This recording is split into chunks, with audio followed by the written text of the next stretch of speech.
And now, your daily dose of debate, breaking news, and uncensored views. This is the Michael Medved Show. And another great day in this greatest nation on God's green earth. It is a great day for us to look at impossible tasks and how those tasks can actually be overcome and achieved. We have a question on the table. How can President Trump bring a rapid end to this war and get us out of a potential quagmire in Iran? We'll be talking to columnist Nicholas Kristof about that, who has his own idea of bringing the war to an end. Another impossible task is for Democrats, who have an extremely low approval rating in the polls. What can they do to turn the party around, at least to offer some kind of constructive alternative or some kind of constructive policy for a different answer to the Republicans and to the MAGA crowd? We'll be speaking to a columnist for USA Today who has her own thoughts about it. Her name is Ingrid Jacques. She's been on the show before. Meanwhile, there is this bit of news from Axios. 7 U.S. allies have announced in a joint statement their support for a potential coalition. Well, that's good news. The purpose of the coalition to reopen the Strait of Hormuz for commercial ships and oil tankers. A reality check, the statement does not include any actual commitment to send naval vessels or other resources to make this happen. For now, it's largely a gesture to placate President Trump, who has railed against allies for declining to help secure the Strait of Hormuz and warned that a failure to do so could undermine the future of NATO. What does he mean by that? He's talking about withdrawing the United States from NATO, which would be a disaster compiled on top of a disaster. The strait closure has become the main crisis for the White House in the war. As long as the Iranian blockade holds and Gulf oil remains trapped, which is 20% of the world's oil, by the way, President Trump can't end the war and can't declare victory, even if he wants to, even if the American public wants that to happen. There is a statement today by President Trump that he issued in his Truth Social website. It's not a long one. So he basically says, without the USA, NATO is a paper tiger. That's all in caps. They didn't want to join the fight to stop a nuclear-powered Iran. Now that fight is militarily won, capital letters, with very little danger for them. They complain about the high oil prices they are forced to pay, but don't want to help open the Strait of Hormuz, a simple military maneuver that is the single reason for the high oil prices. So easy for them to do so with little risk. And now in capitals, cowards! And we will, capital letters, remember President Donald J. Trump. He doesn't always give the title president, but in this one he did. He wants it to sound authoritative. Meanwhile, President Donald J. Trump confirmed that he may seek $200 billion.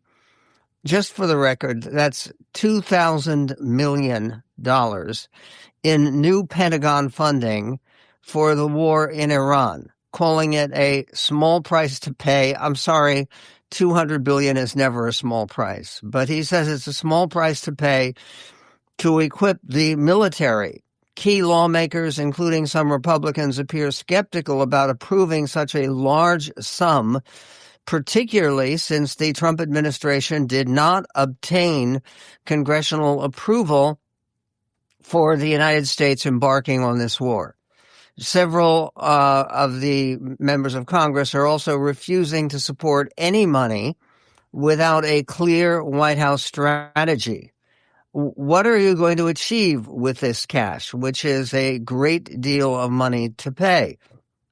Trump previewed the funding request yesterday, but did not offer specifics on what the Pentagon needed the funding to pay for. Meanwhile, The Hill reports no boots. Okay, that's a relief to many, many Americans who have been concerned about this. It's been an unsettled matter. The president said yesterday he would not send troops to assist in the war against Iran, as speculation has risen of a possible escalation with boots on the ground.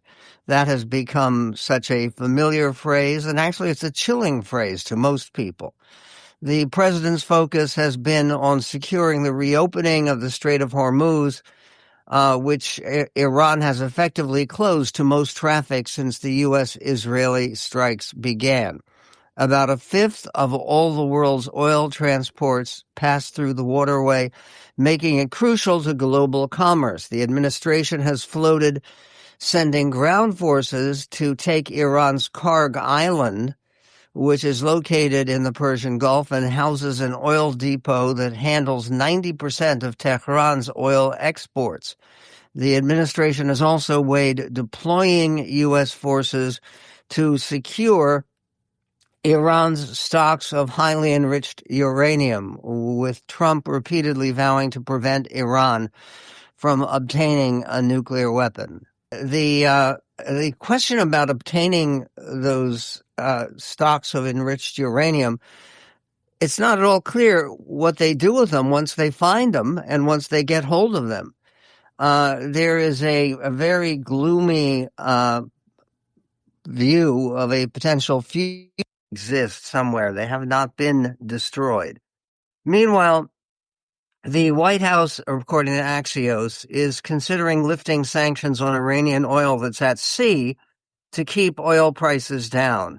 Treasury Secretary Scott Bessent said yesterday, why it matters, because the administration is pulling out all the stops, even easing up on an economic threat to our enemy in this war. But the first goal of the war at the moment seems to be to keep down oil prices so you don't end up paying $6, $7, $8 per gallon for gas here in the U.S. The latest, the price of Brent crude, the global benchmark, spiked 10% in just the last 24 hours, driving increasing worries among investors. Brent is now $111 per barrel. They were worried about it passing 100. It's now past 110. It's nearly 60% higher than pre-war levels. In the coming days, we may unsanction the Iranian oil that's on the water, Scott Bessent told Fox Business. That's the Treasury Secretary. Secretary Bessent said that this morning. He said that would make up about 140 million barrels. Wow. About 10 to 2 weeks of supply. In essence, we'd be using the Iranian barrels against the Iranians to keep the price down for the next 10 or 14 days. And what happens after that? Who knows, as we continue this campaign. So we have lots of levers. Coming up on the Michael Medved Show, we'll be talking to Nicholas Kristof, award-winning columnist for the New York Times, two-time Pulitzer Prize winner. He has a new column, How Trump Should Extricate Himself from the Iran Quagmire. And remember to subscribe to our YouTube channel, which will include this interview and so many more. It's at Michael Medved Official. We will be right back with Nick Kristof.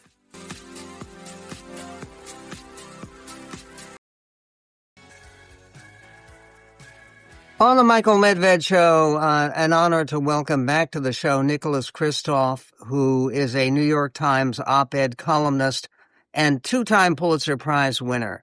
With his wife, Cheryl Wu Dunn, he has written 4 best-selling books, including the number one New York Times bestseller, Half the Sky, the latest book by them, Chasing Hope, A Reporter's Life. And your most recent column does have some hope in it, which you write, Nick, about how Trump should extricate himself from his Iran quagmire. There's some people who read that headline and say, wait a minute, it's not a quagmire yet, to which you would respond? That it already is a quagmire in the sense that I don't think it's clear that we can just pull out and move on. President Trump referred to it as an excursion. We think that he was told to refer to it not as a war, but as an incursion, and instead he ended up calling it an excursion. But in any case, the problem is that he can end the war.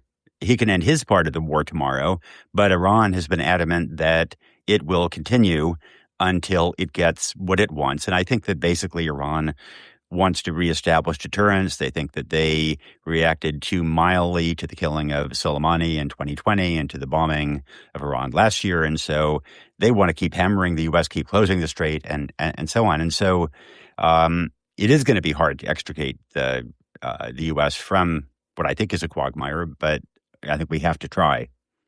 In other words, as long as we are involved in hostilities with this Iranian regime, they're winning because that's what they are attempting to do, to preserve their power in Iran and to keep harassing the United States and damaging us to what extent they can militarily and particularly economically. Is that their goal?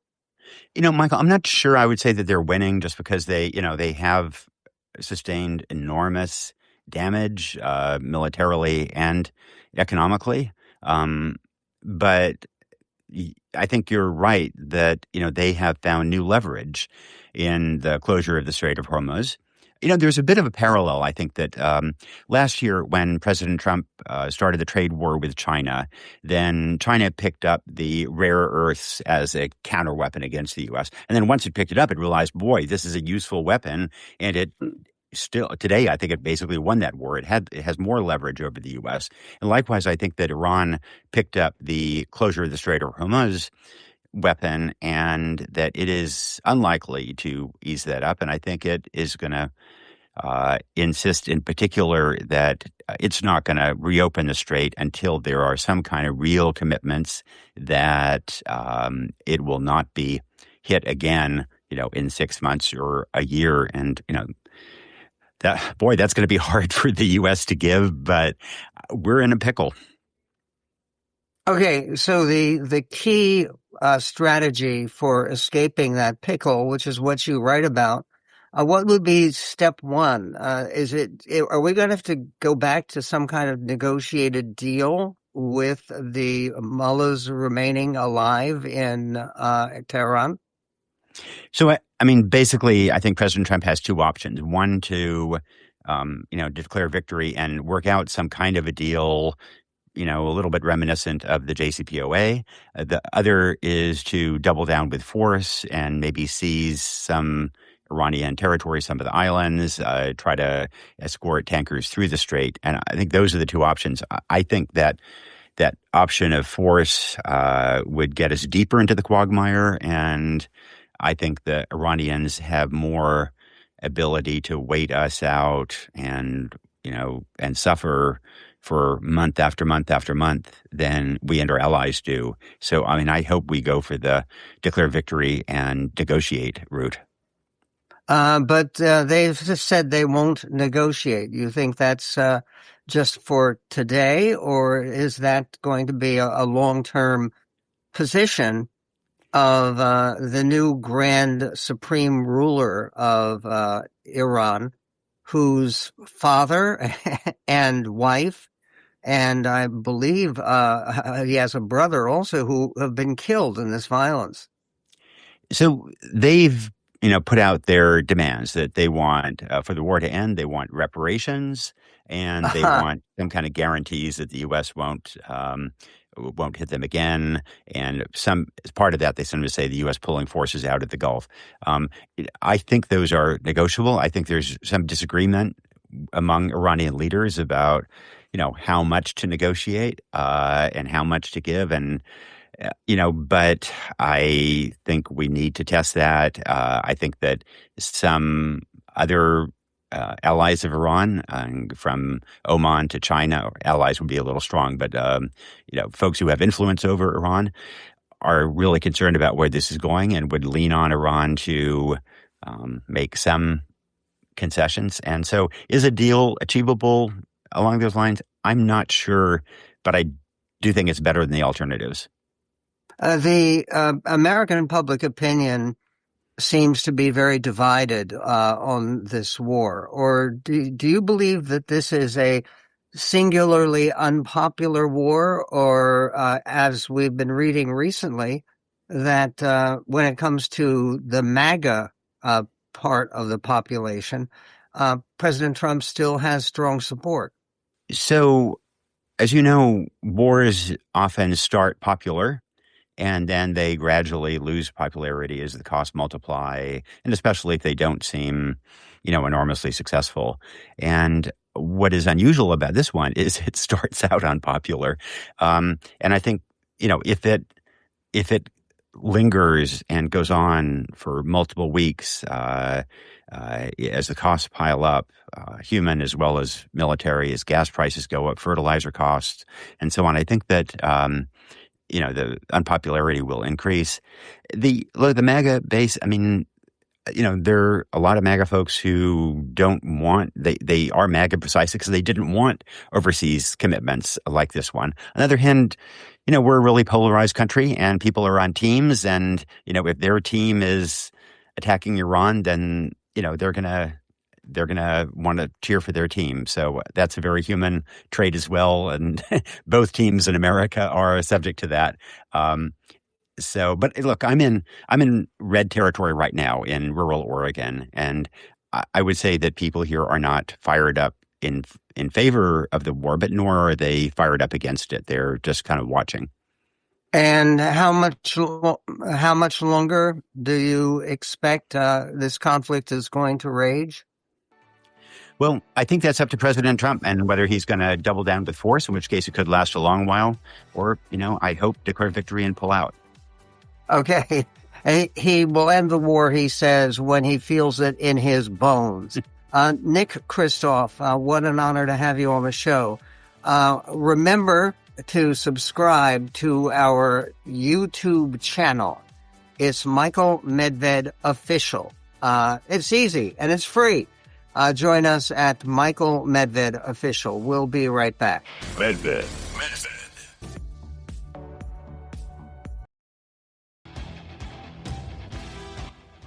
And on the Michael Medved Show, there is new polling data just about every day. And most of that polling data indicates that, yes, public opinion is not strongly in favor of this war. In fact, it is very dubious about the war against Iran, no matter how successful our troops appear to be. And particularly our air power, combined with Israel's air power, appears to be.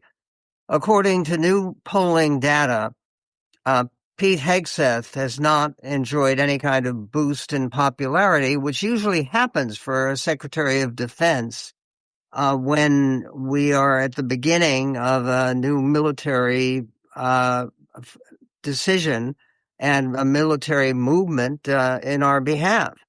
According to the new polling data, Hegseth's net popularity currently sits at minus 15 overall and minus 28 among independent voters, according to the Quinnipiac poll.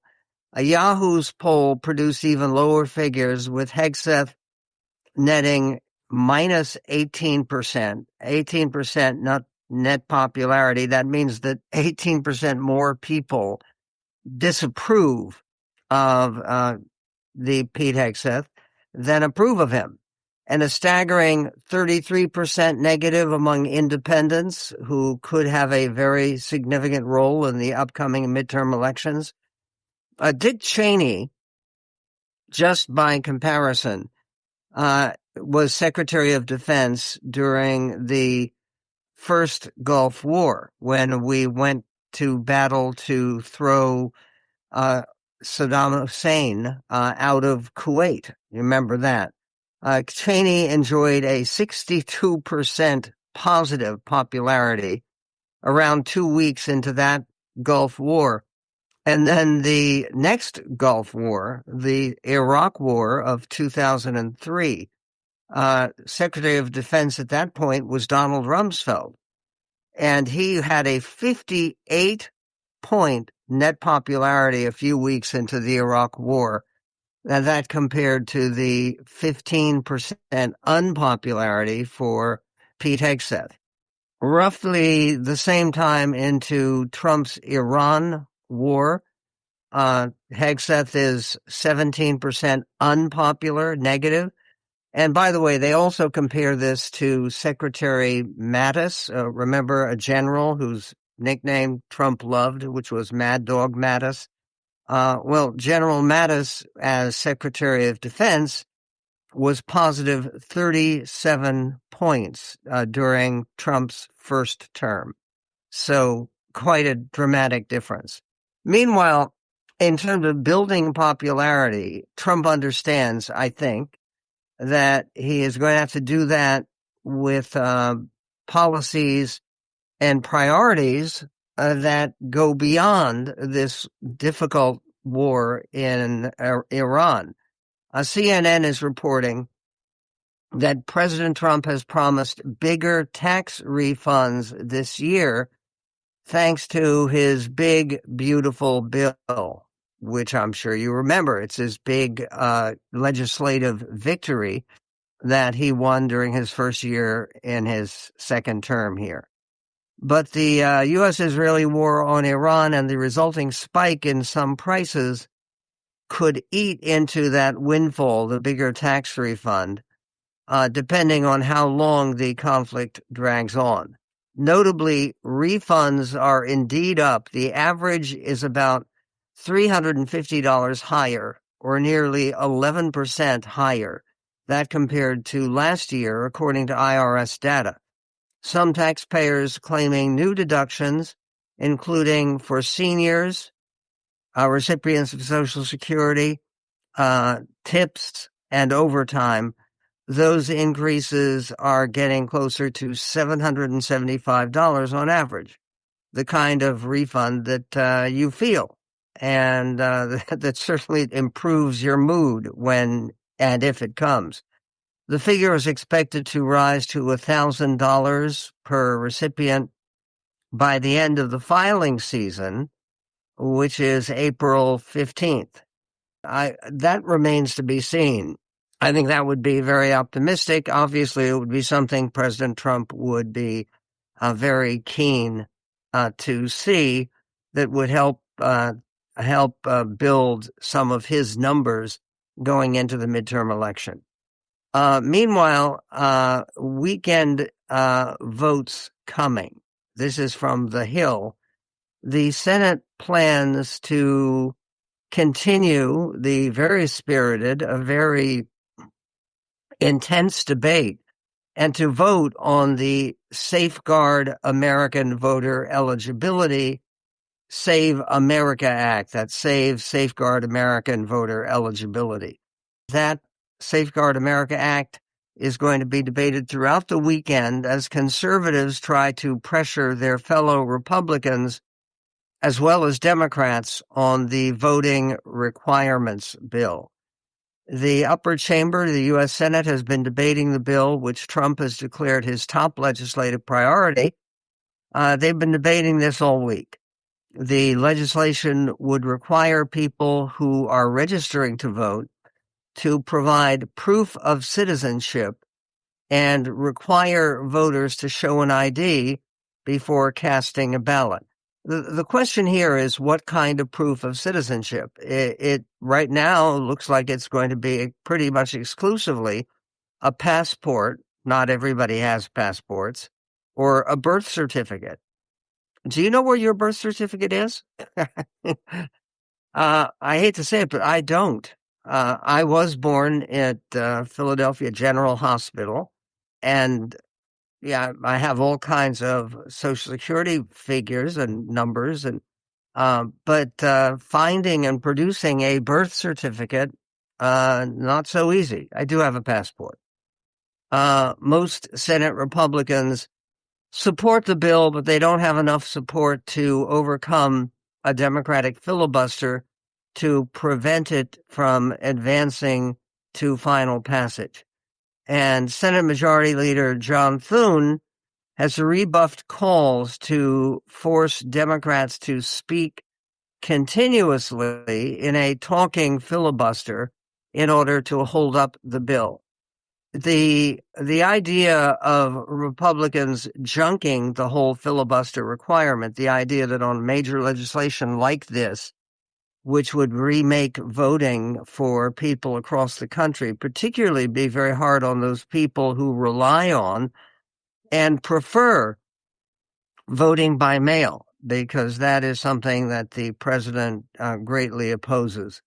The Senate Majority John Thune has not been willing to go against the filibuster for fear that someday there may be Democrats who are controlling the Senate again. And if they junk the filibuster, it means a much less of a role for compromise and for the minority in the Senate to actually force a balance of power, which has been in the Senate side. The Senate has had restrictive rules about needing a larger than a simple majority. Began in 1806, so it's been a long part of Senate tradition. We will be right back with more on hanging by the Iranian regime. Who are they hanging and why, and what does it show? The greatest show on God's green earth. The whole thing is a scam, and it's a shame, and it's a disgrace to our country. The Michael Medved Show.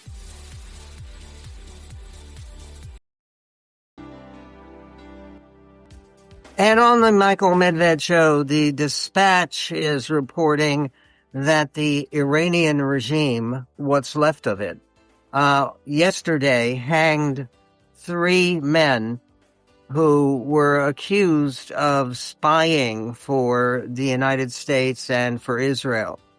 They were also accused of killing police officers during anti-government protests in January. Human rights groups said they were not given any fair trial and that the government extracted confessions through extreme torture. One of the executed protesters was a 19-year-old wrestler on Iran's national team. His name was Saleh Mohammadi. In January, Iranian Foreign Minister Abbas Araghchi stated there is no plan for hanging protesters the government had arrested, but these 3 people were hanged. In addition to accusing the trio of murder, the government alleged they were engaged in operational actions for the U.S. and Israel. This is the Iranian terrorist regime, White House spokesman Olivia Wales said in response, adding, "This horrific tragedy is a stark reminder why Operation Epic Fury is righteous and necessary." And there's an editorial about this by the Wall Street Journal editorial board. And under the headline, "The Enemy in One Lesson," Iran resumes hanging protesters, including a national team wrestler. And they write in the Wall Street Journal, "The hangings underscore the brutal way the regime has tried to stop the protests. By some counts, regime enforcers killed as many as 32,000 Iranians who took to the streets. They were killed. Photographs leaked from the country show body bags lined up en masse. Many of the wounded were pursued and then killed in hospitals. Meanwhile, save a thought for the members of the Iranian women's soccer team who have returned home from their matches in Australia. Some of the team initially sought asylum after they declined to sing the national anthem during a match. But they changed their minds under what must have been enormous pressure their families at home would have suffered had they defected to the West. You can imagine how the players would be punished now that the regime has them under control again. And they conclude this way in this editorial: all of this is typical of an Iranian regime that wants to send a message to any would-be opponents that their punishment will be harsh and perhaps death. The more the regime and its enforcers are under siege, the more cruel they are likely to become. We report all this because the brutal nature of Iran's regime has been all but ignored as the war continues. The journal is right, it should not be ignored. Democrats in the U.S. call Mr. Trump a war criminal, while suggesting that he is betraying the Iranian people because the regime is cracking down on them. Writers who devote entire forests to worrying about Gaza have nothing to say about the plight of the Iranian people. Mr. Trump at least understands who the real enemy is. Well, good for them. And it is extraordinarily important to place this military struggle in proper context. And then there is this on a completely different arena of combat. Axios is reporting today that federal prosecutors in Florida have subpoenaed former FBI Director James Comey. Remember him? They subpoenaed him last week as part of an ongoing grand conspiracy investigation into former officials in the Obama and Biden administrations who worked on investigations or prosecutions against President Trump. The federal investigation is reportedly examining whether the officials violated the law and lied under oath over the course of their probes. While a federal grand jury had previously indicted Comey in September, a federal judge dismissed the case after ruling the Trump administration attorney overseeing the case, Lindsay Halligan, who, by the way, had no legal experience, was improperly appointed. Several other former high-ranking FBI officials also received subpoenas, including former FBI counterintelligence official Peter Strzok, former FBI attorney Lisa Page, and former FBI Deputy Director Andrew McCabe. A lawyer for McCabe told CBS News the investigation was a vendetta in search of a crime. John Brennan, who served as CIA director under former President Barack Obama, was also subpoenaed in November. The idea that there is going to be federal money and manpower and important figures in the FBI and in the Department of Justice who are going to be devoting their time to this particular grudge match, going back to people who haven't worked in government for a while. Well, it's just seems a distraction at a time when there are bigger problems facing the United States. From the Dispatch, the Treasury Department yesterday issued a general license renewing a 30-day waiver loosening restrictions on Russian oil sanctions, but tightening which countries could buy Russian oil. Namely, the license barred Cuba, which is in sad shape, North Korea, and Russian-occupied Ukrainian territory from receiving Russian oil.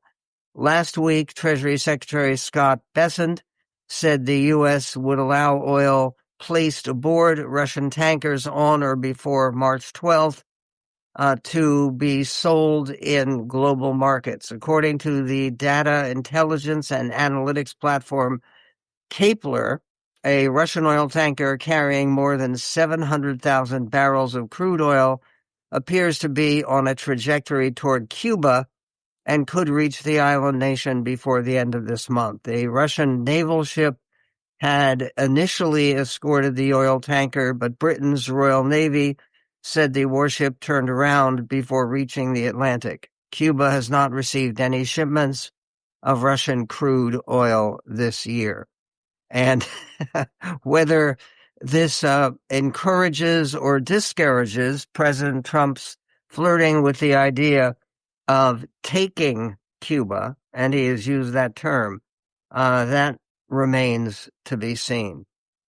There was a press conference yesterday with Benjamin Netanyahu in which he talked about the need to find the courage and determination to actually confront evil and to try to overcome the ruthlessness and extremism that is often part of evil.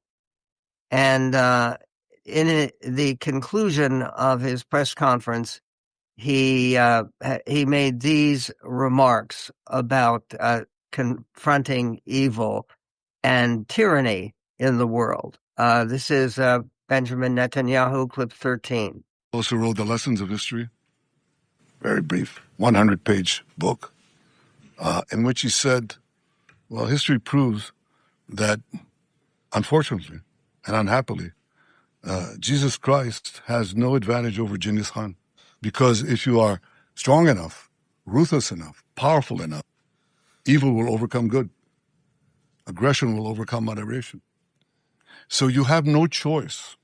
If you look at the world as it is today, you have to be blind not to see that the democracies led by the United States have to reassert their will to defend themselves. That self-defense is what this war is about.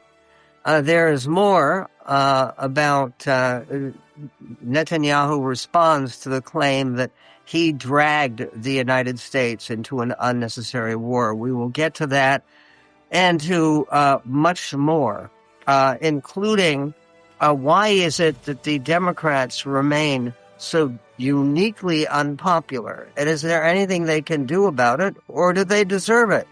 That and more coming up in this greatest nation on God's green earth.